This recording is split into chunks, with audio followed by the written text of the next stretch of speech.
All right, we're here at the Plant-Based World Expo in New York with Ken Spector of Happy Cow. Ken, tell us, what is Happy Cow?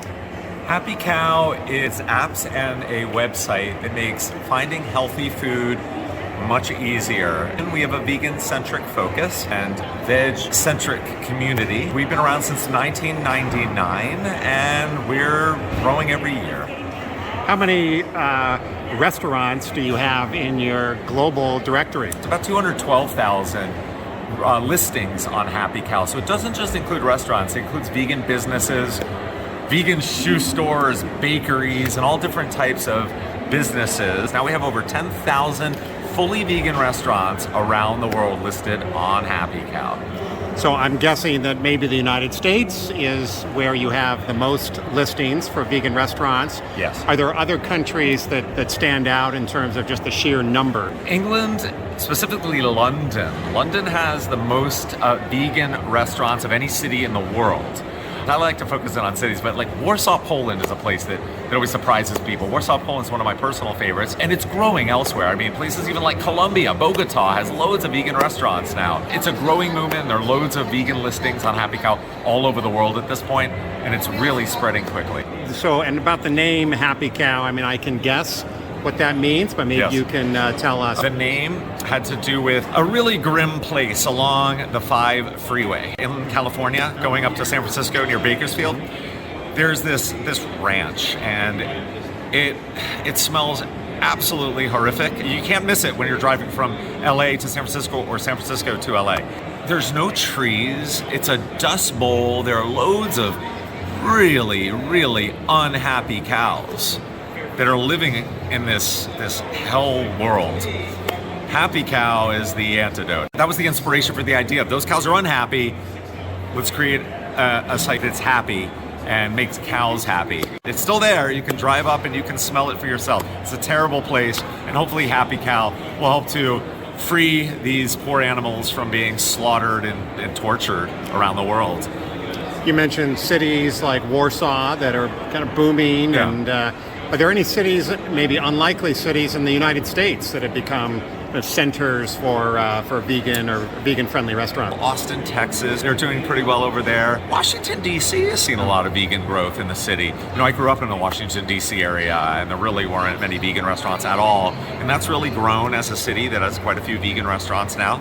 We're going through a bit of a difficult time right now. A lot of vegan restaurants have been closing. I think it's more because of COVID, and it's sort of perhaps a pre-recession. I don't know what's happening with the economy, but it seems like things are, going poorly for most restaurants, and a lot of businesses are closing in general. I'm doing some research right now for some speeches that I'm doing in Indonesia and in Manila in the Philippines. And one thing that I'm seeing is, in spite of all the closures, there are more vegan restaurants this year than last year, and it's still growing, which is great to see, because we are seeing, vegan restaurants closing. But there are, a lot of new vegan restaurants that are emerging.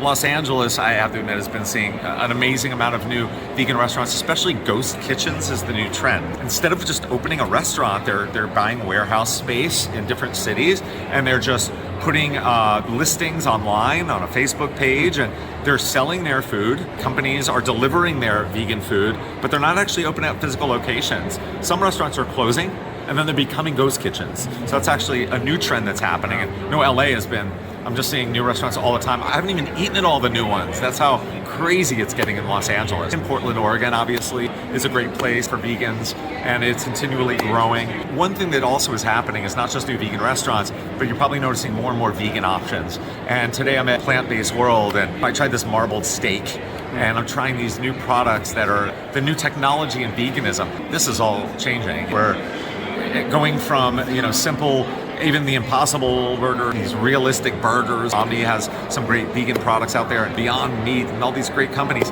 But now we're seeing these marbled steaks. We're starting to see the emergence of fish products that are believable fish products. We're about to see a new direction in veganism, where plant-based restaurants and restaurants that serve meat alike are going to start to offer these really hyper-realistic, palatable foods that are absolutely delicious. I'm seeing more and more vegan options on menus, as well as vegan restaurants.